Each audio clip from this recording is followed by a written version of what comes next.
नमस्कार, मैं हेमंत और आप पॉलिटिक्स देख रहे हैं। जो BMW आज 60 लाख की है वो कल 30 लाख में शोरूम में खड़ी दिख सकती है।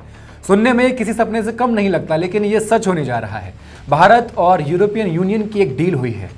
अब तक BMW, ऑडी, मर्सिडीज बेंज जैसी जर्मन कारों पर 100 से 125% जैसी इंपोर्ट ड्यूटीज लगती थीं, इसलिए कीमत इनकी 2 गुनी से भी ज्यादा हो जाती थी। लेकिन अब इंपोर्ट ड्यूटी सिर्फ 10% कर देने की बात इस डील में चल रही है। क्या ये सही तरीका था ट्रंप के भारी भरकम टैरिफ का जवाब देने का? क्या आप एक दुश्मन को काउंटर करने के लिए स्वदेशी कंपनी महिंद्रा और टाटा को दिवालिया कर देंगे?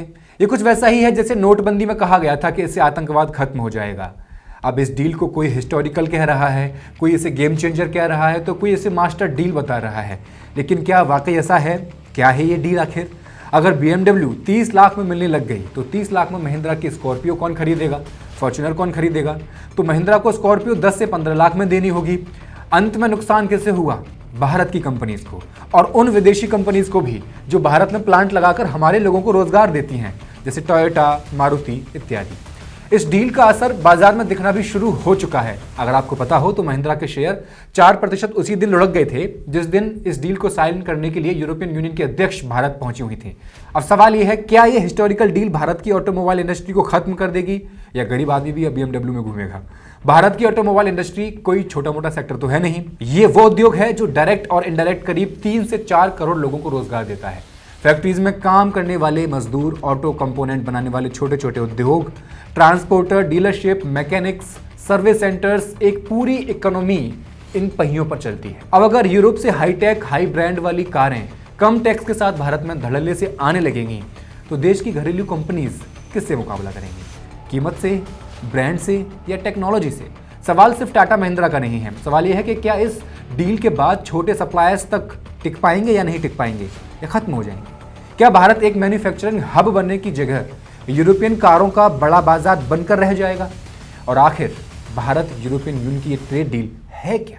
चलिए जानते हैं इस वीडियो में। भारत और यूरोपियन यूनियन के बीच फ्री ट्रेड एग्रीमेंट यानी FTA साइन हुआ है। आसान शब्दों में कहें, FTA का मतलब है दो पक्ष आपस में ज्यादातर सामान और सर्विसेज पर लगने वाले टैक्स यानी टैरिफ को कम या खत्म कर दें। इस पे बात होती है ताकि बिजनेस आसान हो सके, सस्ता हो सके।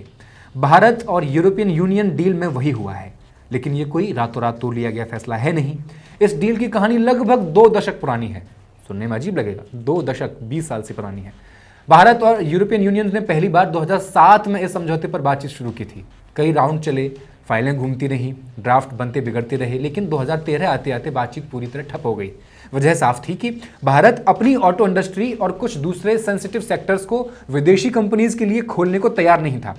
भारत को डर था कि अगर ऐसा किया तो घरेलू मैन्युफैक्चरिंग, रोजगार और छोटे छोटे बिजनेस जो होते हैं खत्म हो जाएंगे। लेकिन यूरोपियन यूनियन पीछे हटने को तैयार नहीं था। नतीजा, बातचीत बंद हो गई थी। करीब 1 दशक तक ये डील ठंडे बस्ते में पड़ी रही। फिर आया कोविड, सप्लाई चेन टूट गई। दुनिया को एहसास हुआ कि एक ही देश या एक ही बाजार पर निर्भर रहना कितना खतरनाक हो सकता है। इसी दौर में भारत और यूरोपियन यूनियन ने फिर से एक दूसरे की तरफ देखना शुरू किया और बात आगे बढ़ने लगी। अब भी मसला वही था, क्या भारत यूरोपियन कार्स मैन्युफैक्चरर्स के लिए अपनी मार्केट खोल देगा? बात अटकने लगी, लेकिन यूरोपियन यूनियन कह रहा था कि हम आपके देश में प्लांट नहीं लगाएंगे। फिर आया साल 2025 और इसमें एंट्री होती है डोनाल्ड ट्रंप की। अमेरिका फर्स्ट के नाम पर उन्होंने पूरी दुनिया के लिए बिजनेस को एक तरह से युद्ध बना दिया। दोस्त हो या दुश्मन, किसी को नहीं बख्शा। यूरोपियन यूनियन पर भारी टैरिफ लगाए। मकसद था या तो अमेरिका की शर्तों पर बिजनेस करो या नुकसान झेलो। इस टैरिफ वॉर ने ग्लोबल ट्रेड सिस्टम की धज्जियां उड़ा दी। यह भी साफ कर दिया कि नियम तभी तक हैं जब तक अमेरिका को फायदा हो। यूरोप ने कई मीटिंग्स के जरिए ट्रंप से टैरिफ में कुछ रियायत तो ले ली थी, लेकिन अमेरिका से उसका भरोसा उठ चुका था। अब भारत की स्थिति भी अलग नहीं थी। वैसे तो भारत को अमेरिका का रणनीतिक साझेदार कहा जाता है। मोदी जी कहते हैं कि ट्रंप दोस्त हैं उनके, लेकिन ट्रंप के लिए यह पार्टनरशिप का मतलब सिर्फ फायदा होता है। जैसे ही लगा कि भारत अमेरिकी बाजार का ज्यादा फायदा उठा रहा है, वैसे ही ट्रंप ने टैरिफ का हथौड़ा चला दिया। भारत पर 50% तक टैरिफ ठोक दिया। न कपड़ा बचा, न स्टील, न फार्मा बचा। यहां से भारत को भी समझ आ गया कि अब सिर्फ अमेरिका पर टिके रहना समझदारी नहीं होगी। अब यहां से यूरोपियन यूनियन और भारत की मजबूरी एक जैसी हो गई। कॉमन एनिमी हो गया, दुश्मन एक हो गया दोनों का।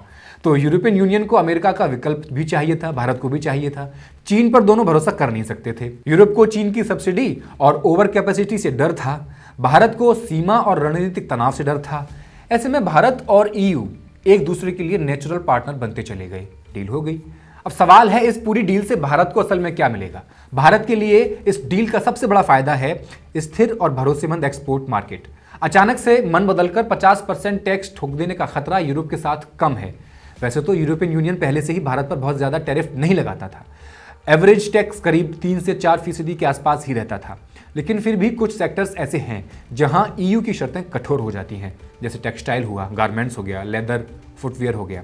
यही सेक्टर्स भारत में सबसे ज्यादा रोजगार भी देते हैं। अगर आप देखेंगे तो पिछले कुछ सालों में यूरोपियन यूनियन ने अपने प्रेफरेंशियल सिस्टम बदले हैं, जिनसे कुछ छूट खत्म हो गई और नई शर्तें जुड़ गई हैं, नई कंडीशंस अप्लाई हो गई हैं। इसका नतीजा ये हुआ कि भारतीय एक्सपोर्ट महंगे होने लगे और बांग्लादेश, वियतनाम जैसे देश हमसे आगे निकल गए, मैन्युफैक्चरिंग में, एक्सपोर्ट में भी। अब इस नए समझौते के तहत भारत को फिर से वो टैरिफ छूट मिलने वाली है जो अब तक यूरोपियन यूनियन सिर्फ सबसे कम विकसित देशों को दिया करता था। इसका सीधा मतलब यह है कि भारतीय कपड़े, गारमेंट्स, जूते और चमड़े के सामान यूरोप में सस्ते बिक पाएंगे। फार्मास्यूटिकल्स भारत का एक और मजबूत सेक्टर है। यूरोप दवाओं का बड़ा बाजार है, लेकिन वहां रेगुलेशन सख्त है, कंप्लायंस महंगा है और इस डील के बाद टैरिफ कम हो जाएंगे। कुछ नॉन टैरिफ बैरियर्स भी आसान हो सकते हैं। अगर ऐसा हुआ तो भारतीय जेनेरिक दवाओं को बड़ा फायदा मिल सकता है। मशीनरी, ऑटो कंपोनेंट्स और केमिकल्स जैसे सेक्टर्स में भी भारत को ज्यादा स्पेस देने की बात कही जा रही है। सिर्फ सामान ही नहीं, सर्विसेज में भी भारत को कुछ फायदे मिलने की उम्मीद है, खासकर आईटी और प्रोफेशनल सर्विसेज में। भारत लंबे समय से यूरोपियन यूनियन से डेटा प्रोटेक्शन में एडुकेसी स्टेटस मांग रहा है। अगर ये स्टेटस मिल जाता है तो भारतीय आईटी कंपनीज के लिए यूरोपियन ग्राहकों का डेटा संभालना और ज़्यादा आसान हो जाएगा। यूरोपियन यूनियन के पास बहुत सख्त डेटा प्रोटेक्शन कानून है, जिसे GDPR यानी जनरल डेटा प्रोटेक्शन रेगुलेशन कहते हैं। जब ईयू किसी देश को एडिक्वेसी स्टेटस देता है तो इसका मतलब होता है कि ईयू ये मान रहा है कि उस देश के डेटा प्रोटेक्शन कानून भी उसके जितने ही स्ट्रांग हैं, मजबूत हैं। हालांकि अभी भारत को ये स्टेटस नहीं मिला हुआ है, इसलिए जब भारतीय आईटी कंपनीज यूरोपियन ग्राहकों का डेटा संभालती हैं तो उन्हें हर बार विशेष लीगल एग्रीमेंट्स बनाने पड़ते हैं, एक्स्ट्रा कंप्लायंस और पेपर वर्क करना पड़ता है, कस्टमर्स को एक्स्ट्रा गारंटीज भी देनी पड़ जाती हैं। लेकिन अब आता है कहानी का वो हिस्सा जिस पर सबसे ज़्यादा चर्चा हो रही है। इस डील से यूरोप भारत को क्या बेच देगा? सबसे पहले बात करते हैं खाने पीने की चीज़ों की। यूरोप लंबे समय से शिकायत करता रहा है कि भारत में शराब, वाइन और स्पिरिट्स पर टैक्स इतना ज़्यादा है कि उनके प्रोडक्ट्स आम कस्टमर्स तक पहुँच ही नहीं पाते हैं। फ्रेंच और इटालियन वाइन पर 150% तक इम्पोर्ट ड्यूटी लगती है। अब इस डील के तहत इसे 20 से 40% के बीच लाने की बात हो रही है। शराब सस्ती हो जाएगी और आगे चलकर इसे और भी घटा दिया जाएगा। बिना अल्कोहल वाले ड्रिंक्स, ब्रेड, चॉकलेट, मिठाइयाँ और दूसरे प्रोसेस्ड फूड पर 50% तक लगने वाला टैक्स लगभग अब खत्म कर दिया जाएगा। सीधा मतलब ये सारी चीज़ें भारत में सस्ती हो जाएंगी और यूरोपियन ब्रांड्स की पहुंच छोटे छोटे शहरों तक बढ़ जाएगी।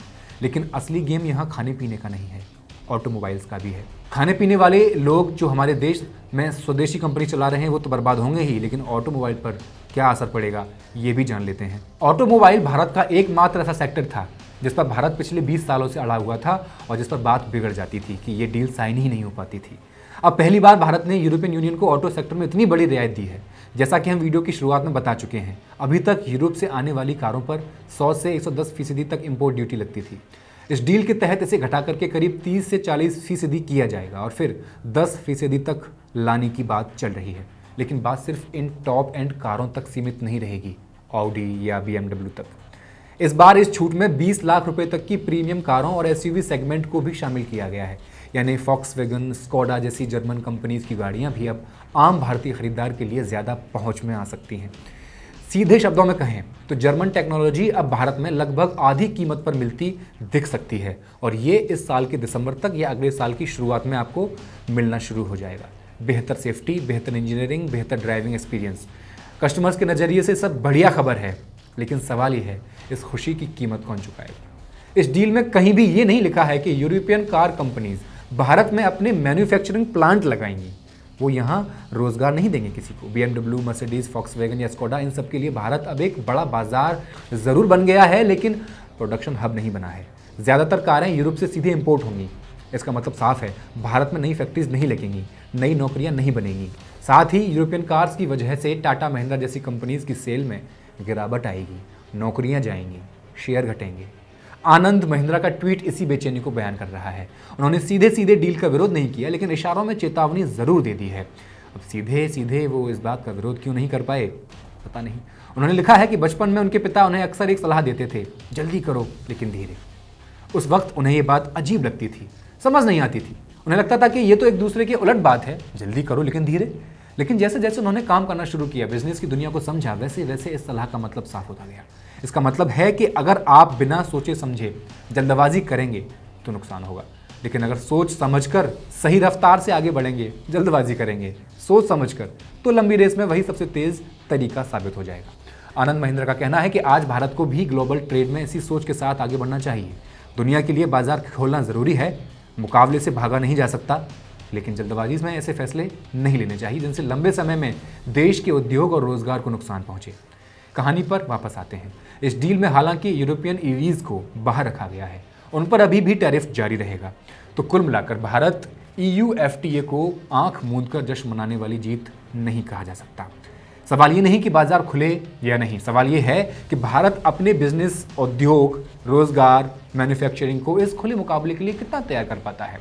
अगर नीति सिर्फ आयात सस्ता करने के लिए, इंपोर्ट सस्ता करने के लिए सीमित रही तो नुकसान तो होना तय है। लेकिन अगर इस मौके पर टेक्नोलॉजी ट्रांसफर, निवेश, इन्वेस्टमेंट, घरेलू क्षमता बढ़ाने के लिए इस्तेमाल किया गया इसे, तो ये डील इतिहास में सही मायनों में हिस्टोरिकल कहला सकती है। वरना ये भी उन फैसलों में गिनी जाएगी जिनसे ग्राहक तो खुश हुए, कस्टमर तो खुश हुए, लेकिन देश की फैक्ट्रीज में सन्नाटा बढ़ गया, रोजगार खत्म हो गया, बेरोजगारी बढ़ गई, महंगाई बढ़ गई और मेक इन इंडिया का सपना अधूरा रह गया। आपका क्या कहना है? हमें कमेंट सेक्शन में लिखकर ज़रूर बताएं और मॉलिटिक्स को सब्सक्राइब कर लें। बहुत बहुत धन्यवाद।